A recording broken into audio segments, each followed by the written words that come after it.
आज का जो टॉपिक है वो है रोशनी का इनेताफ़। इससे भी कई क्वेश्चन पूछते हैं डिप्लोमा में भी और बीएड में भी। तो रोशनी के इनेताफ़, जैसे आपने रोशनी का इनेकास पढ़ा था, उसी तरह रोशनी का इनेताफ़ है। सबसे पहले उसका डिफिनेशन देख लेते हैं। रोशनी का इनेताफ़, जब रोशनी एक शफ़ाफ़ वसीला से दूसरे शफ़ाफ़ वसीला में दाखिल होती है तो उसके रास्ता में तब्दीली आती है, इसे ही हम रोशनी का इनेताफ़ कहते हैं। जानते हैं हम लोग कि रोशनी ख़त मुस्तकीम पर सफ़र करती है। अब यहाँ आया कि ख़त मुस्तकीम पे कब सफ़र करती है, तो जब किसी एक वसीला में वो चलता है, जैसे हवा में। तो हवा में सिर्फ वो चल रहा है तो वो एकदम ख़त मुस्तकीम पे चलेगा। लेकिन जब हवा एक शफ़ाफ़ वसीला है, चूँकि हवा में रोशनी आसानी से क्या हो सकती है, आर पार जा सकती है। तो हवा से जब वो शीशे में जाता है तो शीशा भी साफ़ वसीला है, क्योंकि इसमें भी रोशनी आराम से ट्रैवल करती है। तो इस शफ़ाफ़ हवा से क्रॉस किया, शीशा में इंटर किया, जैसे ही शीशा में वो जाएगा वो मुड़ जाएगा। जैसे इसमें जाता हवा में था तो हवा में ये रास्ता था रोशनी का, ऐसे जा रही थी, लेकिन शीशा में जाते ही वो क्या हुआ, उसका रास्ता मुड़ गया। और फिर जब शीशा से निकल रहा है तो फिर देखिए रास्ता मुड़ गया। तो इस तरह से हम देखते हैं जब रोशनी एक शफ़ाफ़ वसीला, यहाँ पे हवा है, एक शफ़ाफ़ वसीला से दूसरे शफ़ाफ़ वसीला में जाती है तो उसका रास्ता क्या हो जाता है, मुड़ जाता है, उसका रास्ता मुड़ जाता है। तो यही मुड़ने को हम लोग क्या कहते हैं, इनेताफ़ कहते हैं। तो रोशनी का इनेताफ़ हुआ। अब हम लोग जानते हैं कि जो रोशनी आ रही है उसे हम लोग क्या कहते हैं, वाक्य श्वा। क्या कहते हैं, इसको याद रखिएगा, इसे वाक्य श्वा कहते हैं। और ये जो जाती है इसे हम लोग क्या कहते हैं, मुन अतिब श्वा। मुन अतिब, इसको कहते हैं वाक्य श्वा। जो पहले मीडियम से, मतलब पहले वसीला से आ रही है उसे कहते हैं वाक्य श्वा। दूसरे वसीला में जो मुड़ने वाले को कहते हैं मुनतिफ श्वा। और फिर दूसरे से निकल के फिर जो पहला, ये फिर हवा में आ गया तो फिर जो पहले में जाता है निकलने के बाद उसे कहते हैं नमूदी श्वा। अब यहाँ हम देख रहे हैं कि ये जो है वाक्य श्वा, देखिए वाक्य श्वा अगर सीधे निकलती तो ऐसे निकलती ये, लेकिन वाक्य श्वा ऐसे न जाकर के फिर ऐसे मुड़ी, मुनत्तफ हो गया। और मुनत्तफ के बाद फिर ऐसे मुड़ा, नमूदी हो गया। तो नमूदी और ये जो वाक्य श्वा है, वाक्य श्वा देखो नमूदी को भी आगे बढ़ाओगे तो ये दोनों क्या होगा, एक दूसरे के मतवाजी होता है, मतलब पैरेलल होता है, समांतर होता है। तो मतवाजी होता है। तो एक चीज़ याद रखना कि वाक्य श्वा और नमूदी श्वा एक दूसरे का क्या होता है, एक दूसरे का मतवाजी होता है, मतलब समांतर होता है। अब हमें यह जानना होगा कि ये जो रोशनी का श्वा है या मतलब रेज ऑफ लाइट है, वो एक मीडियम से, एक वसीला से जब दूसरे वसीला में जाता है तो मुड़ता क्यों है, इसलिए मुड़ता है कि हवा में रोशनी की चाल अलग है, शीशे में रोशनी की चाल अलग है। तो रोशनी की चाल बदल जाने की वजह से ये क्या होता है, अपना रास्ता बदलता है। अब यहाँ ये देखना है कि जब ये जो है, ये इसको हम लोग नॉर्मल कहते हैं, ये फेस के लिए, ये सतह के लिए ये नॉर्मल हुआ।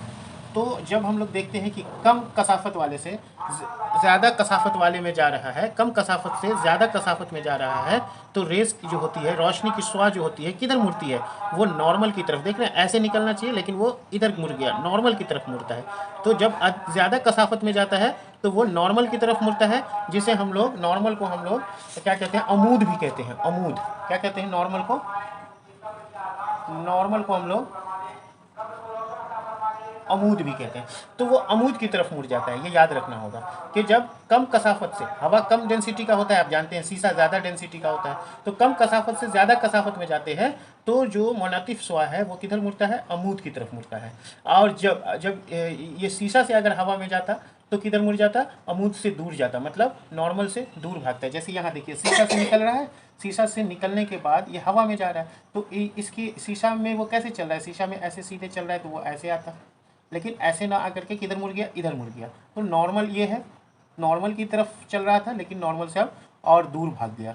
तो इसे क्या कहते हैं, ये हम लोग समझ गए होंगे कि डेंसिटी की वजह से नॉर्मल से दूर भागता है, मतलब ज़्यादा डेंसिटी से कम डेंसिटी में आता है तो नॉर्मल से दूर, और कम डेंसिटी से ज़्यादा डेंसिटी में आता है तो नॉर्मल की तरफ मुड़ता है। तो इतनी चीज़ों को आपको याद रखना होगा। अब तीसरी चीज़ आ जाती है कि इससे जुड़ा हुआ एस्नेल लॉ है। इसमें एक चीज़ आपको ज़रूर याद रखना होगा कि ये जो मुनतफ होता है क्यों होता है, ये जो इनताफ होता है क्यों होता है, हवा की चाल की वजह से होता है।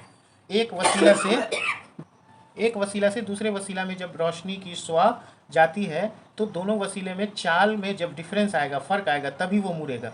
समझा? तो ये समझ में आ गया होगा। अब आता है एस्नेल लॉ। एस्नेल लॉ को हम लोग देखते हैं। एस्नेल लॉ क्या कहता है कि एस्नेल लॉ कहता है कि वाक्य श्वा, मुनतिफ श्वा है ना, और वकू के नुक्ते, ये वकू का नुक्ता हुआ, ये जो वाक्य श्वा जहाँ टकरा रहा है उसी सरफेस सतह पे, मतलब दूसरे सतह के पे जिस जगह पे टकरा रहा है उसी को कहते हैं वकू का नुक्ता। तो वाक्य श्वा है ना, मुनअतिफ शुआ और वकू का नुक्ता। नुक्ते दो शफ़ाफ वसीले के इंटरफेस के लिए नॉर्मल एक ही मुस्तवी में मौजूद होते हैं। देखते हैं सब एक ही जगह पे मौजूद है। ये वाक़िया शुआ, मुनअतिफ शुआ और वकू का नुक्ता, ये हवा का भी ये सतह है, लास्ट सतह, और इसका फर्स्ट सतह। तो ये एक ही सतह पे क्या होते हैं, मौजूद होते हैं। अब दूसरा जो होता है एसनेल लॉ कि वकू जाविया के साइन और मुनअतिफ जाविया के साइन। देखो वकू जाविया, इसको ये हो गया वकू जाविया। वकू और नॉर्मल, वाक़िया शुआ और नॉर्मल के बीच का जो एंगल होता है उसे वकू जाविया कहते हैं, और जो मुनअतिफ और नॉर्मल के बीच का एंगल होता है उसे मुनअतिफ जाविया, जाविया मुनअतिफ कहते हैं। तो इस दोनों का रेशियो, मतलब इस दोनों का क्या कहते हैं उसको, मुनअतिफ जाविया के साइन का तनासुब, तनासुब जो होता है, तनासुब कहते हैं रेशियो को, मतलब साइन आई बट्टा साइन आर क्या होता है, हमेशा कांस्टेंट होता है, मुस्तकला होता है। हमेशा क्या होता है, मुस्तकला होता है। कब, जब ये मतलब सेम वसीला हो, ये हवा हो ये कांच हो, या फिर ये हवा हो ये पानी हो, या ये कांच हो ये पानी हो, मतलब दोनों वसीला जब सेम होता है, एक जैसा वसीला होता है, तब उसे हम कहीं भी ले जाएंगे तो क्या होगा, उसका साइन आई बट्टा साइन आर जो होता है हमेशा एक जैसा होगा। तब जब शुआ भी सेम रंग का हो। अब शुआ का रंग तो कई होता है ना, 7 रंग हम लोग जानते हैं, जो विबजियोर आप लोग पढ़े होंगे, तो उसमें से शुआ का रंग भी सेम होना चाहिए और दोनों वसीला भी सेम होना चाहिए। तब क्या होगा, साइन आई बट्टा साइन आर जो होता है वो हमेशा इक्वल होता है, कांस्टेंट होता है, मुस्तकला होता है। तो इसी को हम लोग कहते हैं एसनेल लॉ। तो एसनेल लॉ को हम लिख देते हैं, आप उसे देख लीजिए। तो पहला कानून है, वाक़िया शुआ, मुनअतिफ शुआ और वकू के नुक्ते पर दो शफ़ाफ वसीलों के इंटरफेस के लिए नॉर्मल एक ही मुस्तवी में मौजूद होता है। अब देख रहे हैं ना कि वाक़िया शुआ, मुनअतिफ शुआ, ये जो है मुनअतिफ शुआ है, ये है वाक़िया शुआ, और ये है वकू का नुक्ता। तो दो शफ़ाफ वसीलों के लिए इंटरफेस, ये दोनों से, ये जो फेस है, ये जो सरफेस है, ये इस वसीला के लिए भी, इस वसीला के लिए भी एक इंटरफेस है, दोनों को टच करता है।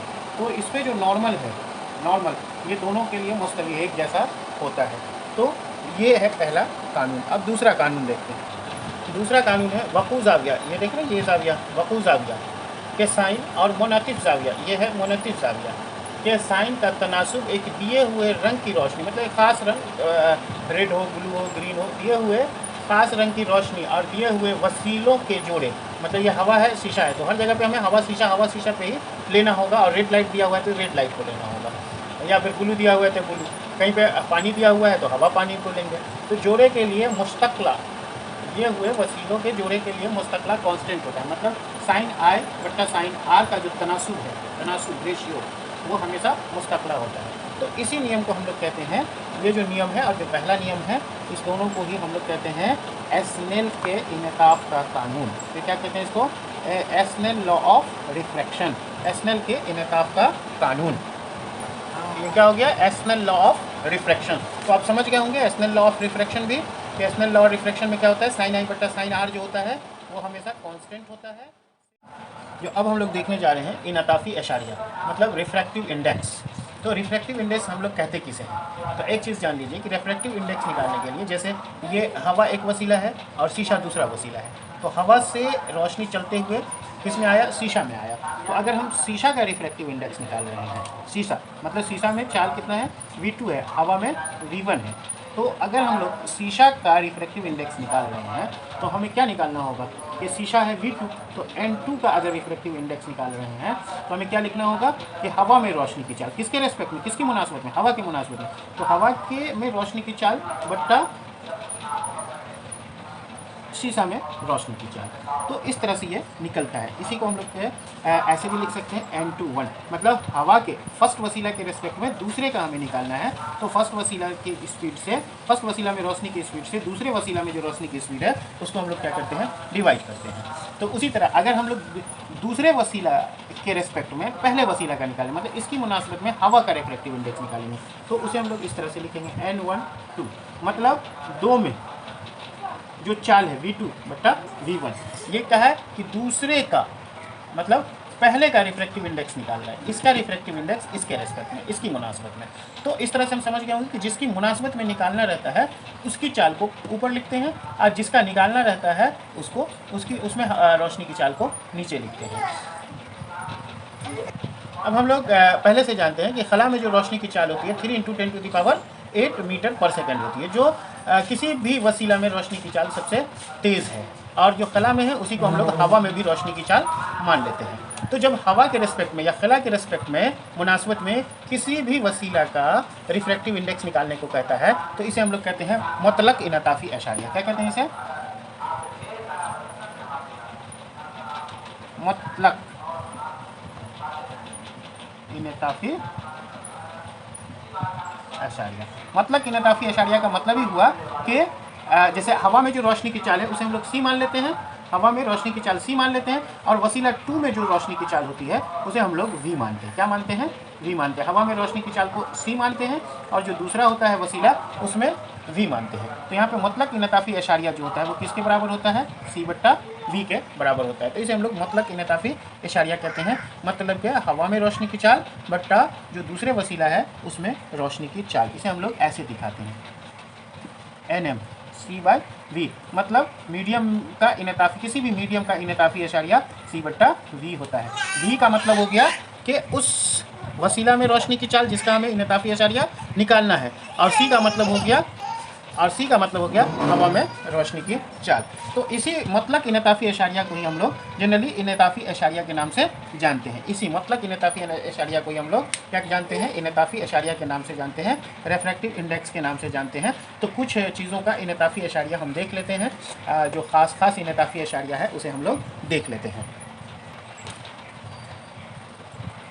इस तरह से हम देखते हैं कि हवा का इनताफ़ी एशारिया किसके रेस्पेक्ट में? खला के रेस्पेक्ट में 1.003, बर्फ़ का 1.31। देखो खला के रेस्पेक्ट में ही इनताफ़ी एशारिया जनरली निकलता है। तो बर्फ़ का 1.3, पानी का 1.33, अल्कोहल 1.36, कैरोसिन 1.44, शीशा 1.52, रूबी 1.53, हीरा 2.42। तो इस तरह से हम लोग इनताफ़ी एशारिया के बारे में समझ गए होंगे। अब आता है बसरी कसाफत, ऑप्टिकल डेंसिटी। तो ऑप्टिकल डेंसिटी किसे कहते हैं? किसी वसीला की रोशनी को मुनतफ़ करने की जो सलाहियत होती है उसी को हम लोग कहते हैं ऑप्टिकल डेंसिटी। अब किसी वसीला की रोशनी को मुनतफ़, जैसे हम लोगों ने देखा था ना, ये हवा से और कहाँ आया था? कांच में आया था। तो ये इतना हो गया था इनताफ़। तो इतना जो इनताफ़ हुआ है, मतलब इसे जाना था ऐसे, ये जो एंगल का इनताफ़ हुआ यही क्या हो गया? बसरी कसाफत। इसी को कहते हैं बसरी कसाफत, ऑप्टिकल डेंसिटी। तो आइए ऑप्टिकल डेंसिटी को हम लोग लिख लेते हैं। अब आता है कि बसरी कसाफत है ना, तो बसरी कसाफत ऑप्टिकल डेंसिटी, किसी वसीला की रोशनी को मुनतिफ़ करने की सलाहियत, मतलब मोड़ने की सलाहियत को उसकी बसरी कसाफत कहते हैं। जैसे ये आया, कितना मुड़ा, जितना ज़्यादा मुड़ेगा उतना बसरी कसाफत होगा, तो उसी को कहते हैं बसरी कसाफत कहते हैं। बसरी लतीफ़ वसीला, एक वसीला होता है बसरी लतीफ़, मतलब लतीफ़ का मतलब कम, जो कम इनताफ़ी एशारिया वाला हो, जो कम इनताफ़ी एशारिया वाला है उसे बसरी लतीफ़ कहते हैं, और जो ज़्यादा इनताफ़ी एशारिया वाला है उसे बसरी कसीफ़ कहते हैं। तो हमें एक चीज़ जानना होगा कि रोशनी की रफ्तार जो होगी लतीफ़ में ज़्यादा होगी। लतीफ़ में, जैसे देखो हीरा से कम इनताफ़ी एशारिया वाला पानी है, तो पानी में रोशनी की रफ्तार ज़्यादा होगी। पानी से कम इनताफ़ी एशारिया वाला हवा है, तो हवा में रोशनी की चाल अधिक होगी। तो बसरी लतीफ़ जो होता है इसमें क्या होता है? रोशनी की चाल ज़्यादा होती है। इस चीज़ को याद रखना है। और एक इस चीज़ को भी याद रखना है कि लतीफ़ वसीला में इनताफ़ी एशारिया कम होता है और कसीफ़ वसीला में इनताफ़ी एशारिया ज़्यादा होता है। और ऑप्टिकल डेंसिटी मतलब बसरी कसाफत, उसके मोड़ने की सलाहियत को, मतलब मुनतिफ़ करने की सलाहियत को ही हम लोग क्या कहते हैं? ऑप्टिकल डेंसिटी कहते हैं। तो इस तरह से ये भी कंप्लीट हुआ। अब लेंस के बारे में हम लोग देखेंगे। लेंस जो होता है, दो कर्वी शफ़ाफ़ सतह, दो कर्वी मतलब मुड़ा हुआ, तो दो कर्वी शफ़ाफ़ सतह, ये एक कर्व सतह दूसरा कर्व सतह, ये एक कर्व सतह दूसरा कर्व सतह, ये दोनों को जब जोड़ दिया तो लेंस बन गया। या फिर एक कर्वी और एक प्लेन सतह मतलब मस्ता सतह, देखते एक कर्व और एक मस्ता सतह से मिलकर बने मादा को ही हम लोग क्या कहते हैं? लेंस कहते हैं। अब लेंस दो तरह का होता है, एक होता है जो ये वाला लेंस हुआ, इसे हम लोग मुहद्दब कहते हैं, मुहद्दब लेंस, जो पहले भी पढ़ चुके हैं। और इसको हम लोग क्या कहते हैं? मौकर लेंस। तो मुहद्दब लेंस और मौकर लेंस, देखें इसकी दोनों सतह क्या है? उभरी हुई सतह है, तो उसे हम लोग मुहद्दब लेंस कहते हैं। और इसकी दोनों सतह क्या है? खम है, खमदार है। खमदार मतलब धंसा हुआ, इसे कहते हैं उभरा हुआ, और खमदार कहते हैं धंसा हुआ। तो जिसकी दोनों सतह उथली हुई हो, उभरी हुई हो, उसे हम लोग कहते हैं मुहद्दब लेंस। इसे कहते हैं खमदार, मतलब दोनों सतह जब खमदार हो तो उसे कहते हैं मोकार लेंस। अब एक चीज़ हम लोग इसमें जानेंगे कि जो मुहद्दब लेंस होता है उसको हम लोग कन्वर्जिंग कहते हैं, तकारबी लेंस कहते हैं। क्या कहते हैं मुहद्दब को? मुहद्दब लेंस को हम लोग कहते हैं, ये सब लेंस की बात हो रही है इसलिए मुहद्दब सिर्फ लिख रहे हैं, इसे कहते हैं तकारबी, तकारबी लेंस भी इसे कहते हैं। तकारबी लेंस क्यों कहते हैं? क्योंकि जब भी मुहद्दब लेंस से हम लोग कोई रोशनी को, जैसे ये ऐसे करते हैं तो ये ऐसे मुड़ता है, इसमें इनताफ होता है। जैसे ये लेंस क्या है, कांच का बना होता है, शीशे का बना होता है, तो जब इसमें कोई रोशनी अंदर जाती है तो इसका क्या होता है, इनताफ होता है। इनताफ होने के बाद यह ख़ास महवर को किसी एक पॉइंट पे काटता है, तो वो उसी पॉइंट पे ये फोकस हो जाता है। तो देखना ये सब एक दूसरे से जुड़ रहा है, इसलिए इसको तकारबी कहते हैं, कन्वर्जिंग कहते हैं। क्या कहते हैं? कन्वर्जिंग कहते हैं। और इसे हम लोग डाइवर्जिंग कहते हैं। किसको? मोकार लेंस को। मोकार लेंस को जो है हम लोग, मोकर को क्या कहते हैं? गैर तकारबी, गैर तकारबी मतलब डाइवर्जिंग, तो इसे हम लोग डाइवर्जिंग कहते हैं। कैसे डाइवर्जिंग कहते हैं? ये देखिए, ये खास महवर है, इसके जब पैरेलल कोई रोशनी की शुआ आती है तो इससे इनताफ के बाद दूर भागती है, तो दूर भागने को ही डाइवर्ज कहते हैं। इसलिए से हम लोग क्या कहते हैं? डाइवर्जिंग लेंस कहते हैं। और ये देखते हैं किनारे पे मोटा है, ये किनारे पे पतला है, बीच में मोटा है, ये बीच में खमदार है। तो इन चीज़ों को थोड़ा सा आपको याद रखना होगा। अब इसके पार्ट्स के बारे में थोड़ा सा देख लेते हैं।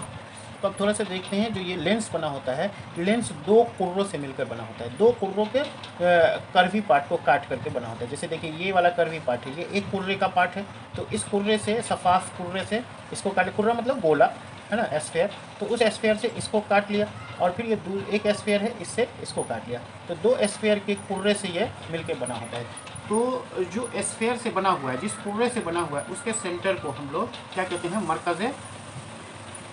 मरकज़ इन्हना, सेंटर ऑफ कार्वेचर। उसी तरह से तो इसमें दो कुर्रा है, तो एक सेंटर ऑफ कार्वेचर C1 और दूसरा सेंटर ऑफ कार्वेचर C2। तो ये क्या होता है? C1 एंड C2 होता है। लेंस में दो कहते हैं मरकज़ इन्हना होता है, C1 एंड C2। और मरकज़ इन्हना किसे कहते हैं? जिस कुर्रे से वो बना होता है उस कुर्रे के सेंटर को। तो इसमें दो कुर्रा है, इसके सेंटर को और इसके सेंटर को। उसी तरह इसमें भी देखते हैं, ये एक कुर्रा है और ये दूसरा कुर्रा है, तो C1 और C2, तो इसी को कहते हैं मरकज़ इन्हना।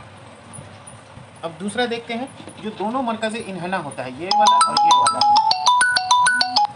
दोनों मरकज़ इन्हना जो होता है उससे गुजरने वाली सीधी लाइन को क्या कहते हैं? ख़ास महवर कहते हैं।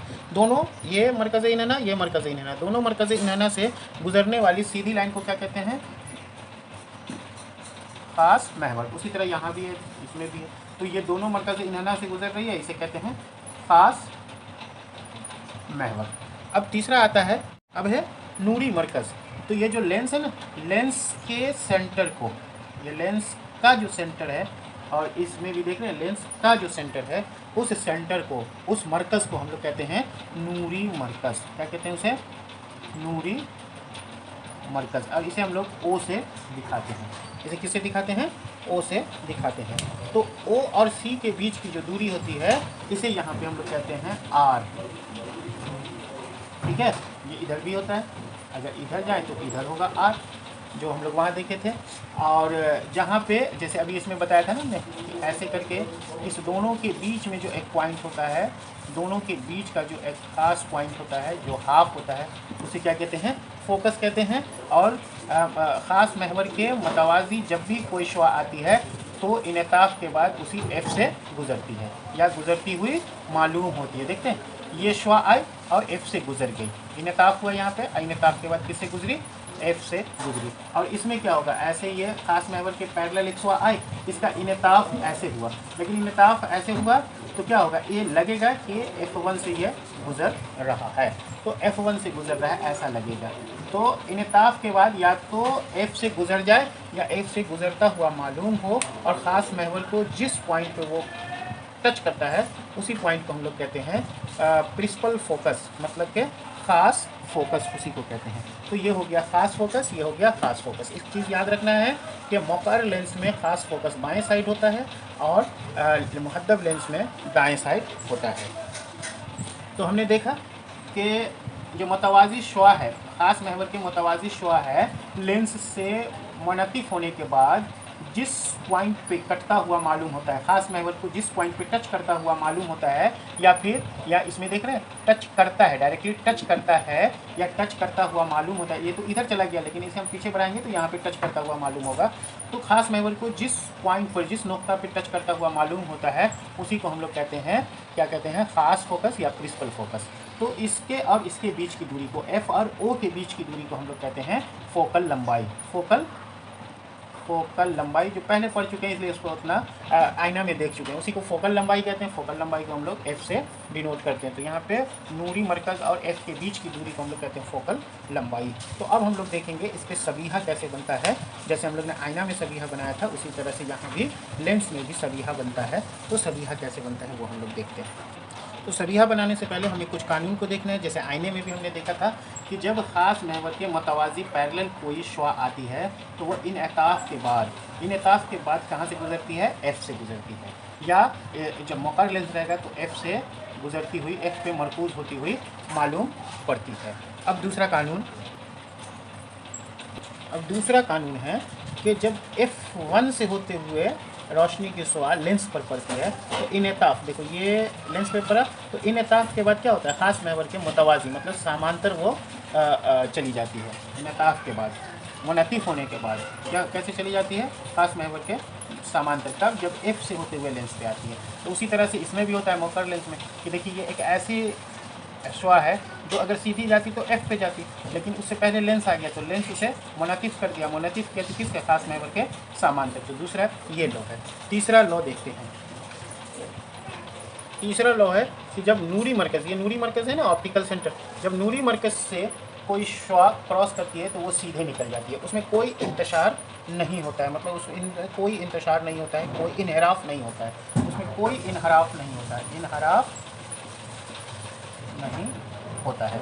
तो इनहराफ नहीं होता है मतलब उसके रास्ते में कोई बदलाव नहीं होता है। यहाँ भी वही चीज़ है, इनहराफ नहीं होता है। तो इस तरह से 3 लॉ थे, इसमें से कोई 2 को इस्तेमाल करके हम लोग क्या करते हैं कि लेंस में भी सबीहा बनाते हैं। तो लेंस में सबीहा बनाने का भी तरीका अभी हम देख लेंगे। तो सबसे पहले हम लोग बनाते हैं कि अगर कोई चीज़ ला इंतहा पे है तो ख़ास महवर के समांतर, जैसे आईने में हम लोगों ने देखा था कि मुतवाज़ी नीचे से भी और ऊपर से भी 2 शुआ लाते हैं, और जब वो लेंस से क्रॉस करेगा तो मुनतिफ़ होगा। मुनतिफ़ होने के बाद जो ख़ास महवर के समांतर रेज़ है, मुनतिफ़ होने के बाद एफ़ से क्रॉस करेगा तो दोनों एफ़ पे कटेगा, और रियल में कट रहा है इसलिए यहाँ हकीकी बन रहा है। और चूँकि एफ़ पे ख़ास महवर पे ही कट रहा है तो वो बहुत छोटा बनेगा, बेहद तख़फ़ीफ़, मतलब बहुत छोटा बनेगा साइज़ उसका। और कैसा, कहाँ बनेगा, तो F2 पे बनेगा, F1 पे नहीं बनेगा बल्कि F2 पे बनेगा। और शय कहाँ है, जब ला इंतहा पे है। तो उसी तरह से अब हम लोग देखेंगे, देखो यहाँ पे 2F1 इसलिए लिखा है कि F1 और O के बीच की दूरी जो है, ये जो O और F1 के बीच की दूरी है, यही दूरी यहाँ से C की भी होती है, F1 से O के बीच की दूरी। अब दूसरा है, जब 2F1 के से दूर अगर कोई शय है तो देखिए एक रेज उसी तरह से हम लोग क्या करते थे, हेड से ख़ास महवर के पैरेलल मतलब मुतवाज़ी लाते हैं, और जब वो लेंस से क्या होगा, मुनतिफ़ होगा। मुनतिफ़ होने के बाद कहाँ जाएगा, मुनतिफ़ मतलब रिफ्रैक्ट होने के बाद जो मुतवाज़ी है वो एफ़ से गुजरेगा। और दूसरा नूरी मरकज़ से लाएंगे, तो नूरी मरकज़ से गुजरने वाला क्या होता है, सीधे गुजर जाता है। तो दोनों यहाँ पे कटा, तो देख रहे हैं F2 और 2F2 के बीच में एक इमेज बना, एक सबीहा बना। तो इस तरह से हम देख सकते हैं कि शायद जब 2F1 से दूर है तो सबीहा कहाँ बन रहा है, F2 और 2F2 के बीच में बन रहा है। उसकी जसामत कैसी है, काफ़ी तख़फ़ीफ़ शुदा है, मतलब छोटी है, इससे छोटी होती है। और नौइयत जो होती है वो हकीकी और उल्टी, मतलब इस तरह से हम कह सकते हैं कि मुख़त्तिब में जितना भी नौइयत है लगभग हकीकी और उल्टी है। सिर्फ F1 और O के बीच का क्या होगा कि वो मजाजी रहेगा और सीधा रहेगा। तो इस तरह से 2 चीज़ आपको मिल गया, इसे सबको याद रखना है क्योंकि इससे क्वेश्चन पूछता है। अब तीसरा देखते हैं कि जब 2F1 पे मतलब C1 पे कोई है शय, तो देखिए उससे एक सीधा, जो पहले हम लोग कहते थे उसके सर से एक सीधा इसके मुतवाज़ी मतलब समांतर लाइन लाए, यहाँ से मुनतिफ़ हुआ, मुनतिफ़ होने के बाद ऐसे किया, और फिर एक नूरी मरकज़ से लाए, नूरी मरकज़ वाला यहाँ इसको काटता है तो 2F2 पे निकलता है। ये साइज़ और ये साइज़ बराबर होता है, मतलब सबीहा का साइज़ और इसका साइज़ बराबर होता है। तो वही है 2F1 पे है तो कहाँ बना, 2F2 पे बना, साइज़ बराबर बना, और कैसा बना, हकीकी और उल्टा बना। हकीकी इसलिए कि रियल में ये मुनतिफ़ होने के बाद कट रहा है एक दूसरे से, इसलिए वो रियल बना, और देख रहे हैं उल्टा बना। अब हम लोग अगला आते हैं कहाँ,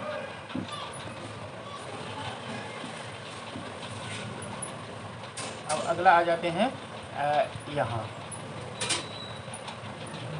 ठीक है। तो इसमें भी वही होता है कि एक रेस को इससे ले गए और सीधा ये F2 से गुजरेगा, उसके बाद फिर नूरी मरकज से ऐसे गुजारेंगे तो यहाँ जाके कटा, देखा 2F2 के बाहर बना और बड़ा बना। तो जब 2F1 मतलब F1 और 2F1 के बीच है तो कहाँ बना, 2F2 के बाहर, 2F2 से दूर बना और कैसा बना, बड़ा बना और हकीकी और उल्टा बना। तो इसी तरह से हम लोग अगला देखते हैं कि F1 पे होता है तो कैसा बनेगा। तो F1 पे देख लेते हैं, F1 पे है तो यकीनन एक जो है,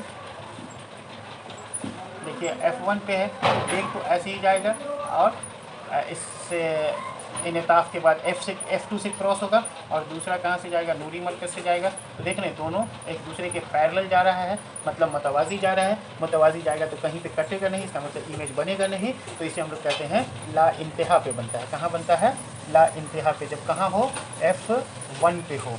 जब F1 पे, शय कहाँ है, F1 पे है तो कहाँ बन रहा है, सबिहा बन रहा है ला इंतहा पे, ठीक है। कहाँ बन रहा है, ला इंतहा पे बन रहा है, बहुत बड़ा बन रहा है। मतलब बहुत बड़ा का मतलब होता है वसी बन रहा है, वसी भी कहते हैं, हकीकी और उल्टा बन रहा है।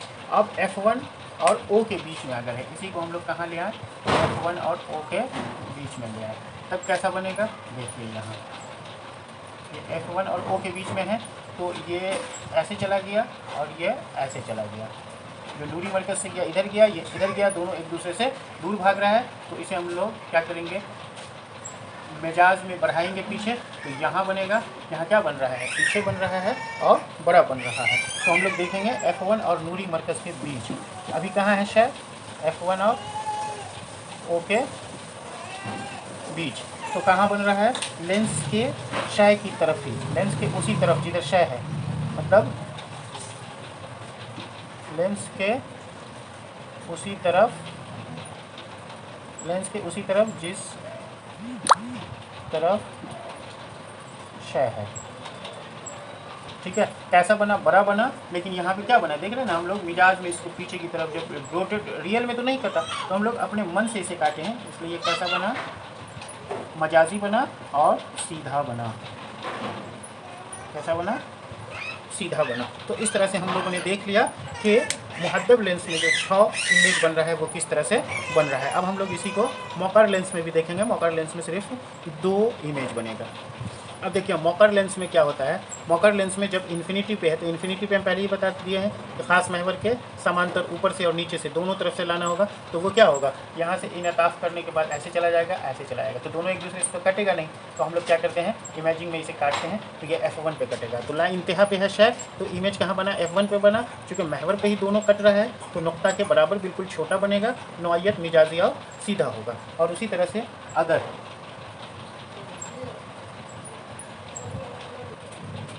अब जो अगला है कि मौकर लेंस पे अगर ला इंतहा और O के बीच कहीं पे भी है, O के बीच कहीं पे भी शय है, तो पहला तो इस तरह से लाएंगे और ये ऐसे मुनतिफ हो जाएगा। और दूसरा कहाँ से लाएंगे, नूरी से लाएंगे, तो ये इधर चला गया, ये इधर चला गया, दोनों एक दूसरे से नहीं कट रहा है। तो ये जो मुनतिफ रे है, इसे हम जब धीरे धीरे आगे बढ़ाएंगे तो ये F से गुजरेगा और यहाँ पे काटेगा इसको, नूरी से गुजरने वाले, नूरी मरकज़ से गुजरने वाले शुआ को। तो यहाँ पे एक इमेज बनेगा जो बिल्कुल छोटा होगा। तो इसे भी आपको समझ में आ गया होगा कि उसी साइड बनता है और बिल्कुल। तो देखा आपने कि कैसा बनेगा, O और ला इंतहा के बीच है, तो लेंस के उसी तरफ जिस तरफ शय है, लेंस के इसी तरफ बन रहा है ना, यहाँ इमेज जिस तरफ शय है इसी तरफ शय भी है, इसी तरफ यहाँ बन भी रहा है, इमेज यहीं पे बन रहा है। तो जिस तरफ शय है उसी तरफ बन रहा है, बिल्कुल इससे छोटा बन रहा है कि नहीं बन रहा है, तख़फ़ीफ़ शुदा बन रहा है। और चूँकि ये ऐसे जा रहा था, ऐसे जा रहा था, कट तो नहीं रहा था, हम लोग अपने मन से इसे काटे हैं, इसलिए ये मिजाजी बन रहा है और सीधा बन रहा है। तो इस तरह से दोनों लेंस पे हमने देखा। अब आगे हमें देखना है कि लेंस का फार्मूला, जैसे हम लोगों ने आईना का फार्मूला देखा था, वहाँ भी हम लोगों ने U और V देखा था। U कहते थे किसको, U कहते थे शय और O के बीच की दूरी को।